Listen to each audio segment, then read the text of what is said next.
It's whatever. Next question, Abby. Okay, Vinny. Yes. Will you read this one from Jake? Sure. Hello. I have really enjoyed watching documentaries on several different subjects, especially the one about the bear and the gorilla during the lockdown.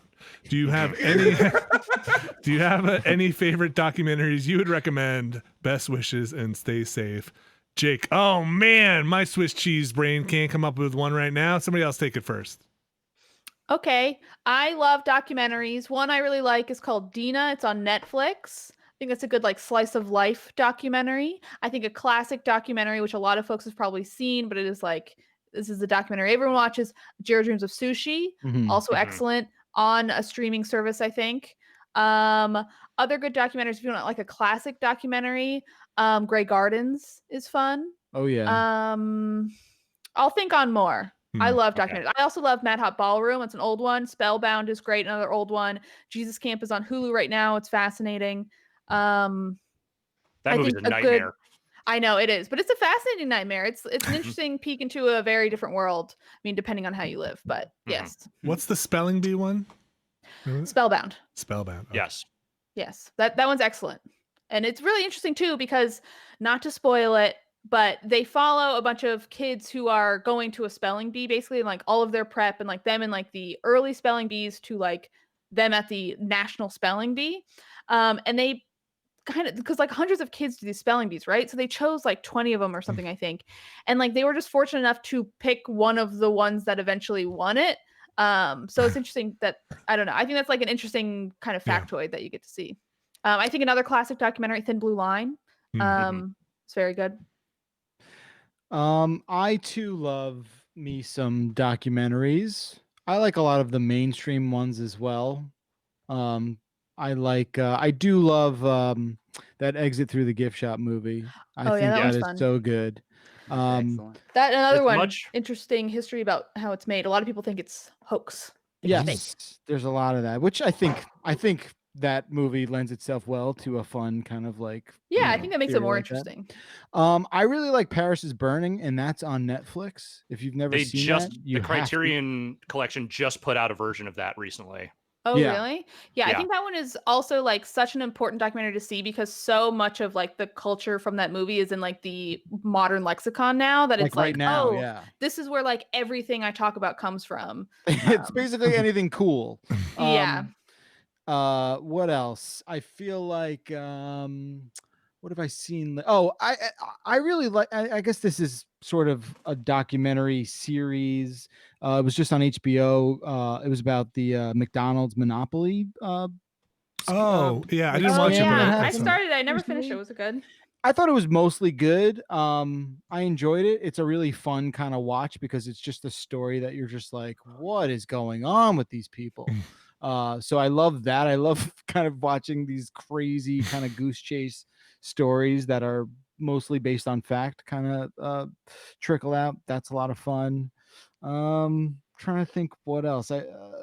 Definitely Jiro Dreams of Sushi. I can't recommend enough as well. But I feel like a lot of people have seen that. Also, if you like the Exit Through the Gift Shop and want more art documentaries, a few more. I think it's like there's one called The Art of Forgery that's really good, which is about this guy. Seen that one. That one's great. It's fascinating. Yeah, it's about this guy who is like looks at holes in artists' work. So he like looks in books and is like, oh, this artist made a painting. It was lost to time. And then he basically paints an original painting in that artist's style and then sells them as a forgery. And like he got away with it for so long because he was so good at it. And he's like, a lot of my art is still out there as the real thing, which is just fascinating. Another good one is I really like The Artist is Present. Fascinating. I have a whole mess of them. Yeah, Ron, why don't you go? Okay, I will. Good.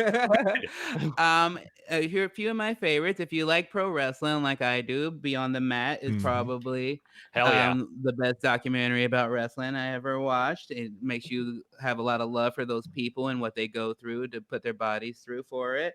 Of course, I've really been enjoying that ESPN series, The Last Dance, about my childhood as a Chicago Bulls fan. So that's nice for them to do that for me. One of my favorite documentaries that I watched on accident was a HBO series on Frank Sinatra. And I, as a younger person, I just kind of thought of him as like this more conservative type of guy, this, obviously old school crooner type of guy, but to hear about his history, about a lot of things he did involving segregation, and also things that his mother and his grandmother did, that his family gave out illegal abortions during the time that was illegal in this country. And I did not know that about his grandmother. And I learned a lot and get a lot of respect for him and his family from that documentary. And then a couple other my favorites are Arnold Schwarzenegger's Pumping Iron. I really like that one.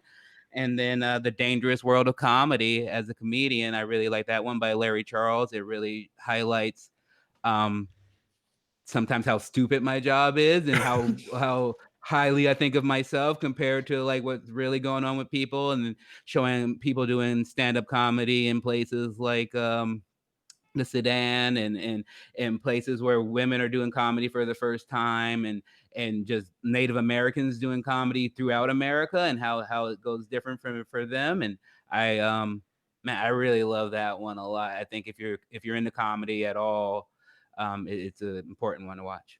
What's it called again? Oh, The Dangerous World of Comedy. Alex Navarro. I would definitely echo some of the ones already mentioned. I've also been on record before about my love of Werner Herzog and his various documentaries. I would still very much recommend stuff like Encounters at the End of the World and Grizzly Man and Land of Silence and Darkness, that kind of stuff, if you're into his style of documentary and narration.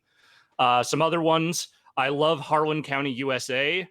Which is another Criterion. There's a Criterion edition of that as well. It's about a coal miner strike in Harlan County, Kentucky in the early 70s.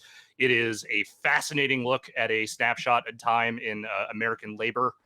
American movie, tonally very different. It is a look at a somewhat inept but very dedicated filmmaker in the late 90s trying to make a horror movie, and the reality of it actually takes and what he actually has to give it. It is a very funny but very, very heartfelt movie. Dogtown and Z-Boys, the skateboarding documentary, is one that I love a lot. Bill Cunningham, New York, if you have any interest in fashion at all, is a really neat snapshot of this dude Bill Cunningham, who just spent decades just photographing the street fashion of New York, just because that was his passion. And I love a lot of music documentaries. So if that is something you have any interest in, I would recommend the first two Decline of Western Civilization documentaries. Oh, nice. The first one, The Punk Years, is great, but the heavy metal one is the one I think everyone remembers. That is those are both fascinating films. Gimme Shelter, if you want some really depressing music shit, that's a good one. And Rush Beyond the Lighted Stage is probably one of the best, like, about a specific band documentaries I've ever seen. So if you have any interest in that band, and even if you don't, I would say it's actually still very, very watchable. And of course, Heavy Metal Parking Lot, the greatest documentary ever made. It's like 12 minutes long, and it is the perfect encapsulation of American music fandom at a very specific time, namely the parking lot of a Judas Priest concert in 1986. It is maybe the greatest thing anyone's ever filmed. Alex, have you seen Last Days Here? No, I don't think I have. That's about the lead singer of the band Pentagram. Okay, I have not seen that one. Yeah, that one's pretty wild too. If you want, that's more a little, I guess, obscure, but it's pretty crazy. That one and that Gigi Allen thing, that what's his? I've seen the Gigi Allen one, the Todd Phillips movie, right? Yeah. That was Todd Phillips' first movie, I think. I'm pretty sure Jeff. If it wasn't Jeff, it was a friend of Jeff's. Jeff Gersman brought that over to my house on VHS tape in like the late '90s. I was like, "Oh, we're watching this shit." Yeah, that shit. There's that shit is all over the place in that one. Oh, God. That sounds gross. Can I recommend one more? Yes. Yeah. I want to recommend. There's a new one out on Netflix that's mostly about psychedelics and drugs. It's called Have a Good Trip, Oh and I just yeah. want to recommend that one because my friends made it, and I'm in it. And you can see me from 6 years ago when I weighed about 350 pounds. So go ahead and check that out. I saw the trailer for that. I know. I've been meaning to watch me it. too. One last one I thought of real yeah. quick, not to throw more promotions to our many great brands here at Viacom CBS, but the Showtime documentary of Mikes and Men, the Wu-Tang 4-episode doc they did last year is incredible.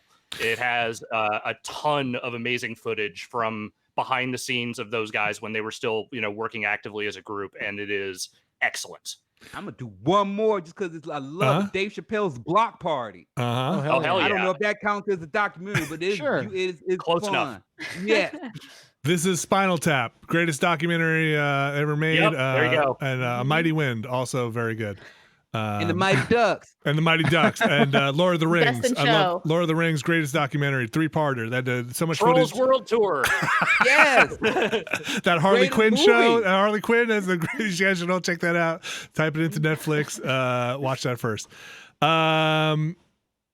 Somebody compile that list and put it in a post on the site. That's a lot. I know it's gonna be a Yeah. long one. Or just type. I'm sure You Marino asked for some will tell- documentary recommendations. Or just type You've got some stuff to watch. type documentary into Google, and I'm sure one of those will show up. I and wish you'll there be was okay. documentaries for I could show my kid.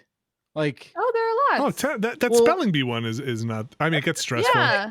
I think think- Madhouse Ballroom is also one. Maybe it's I don't know if Okay. he'll be that interested in it, but I think March of the Penguins, it's a little bit scary, but I think Yeah, I think that's very he's- much he might Why have a can't problem you with do that. your kids' Paris is burning?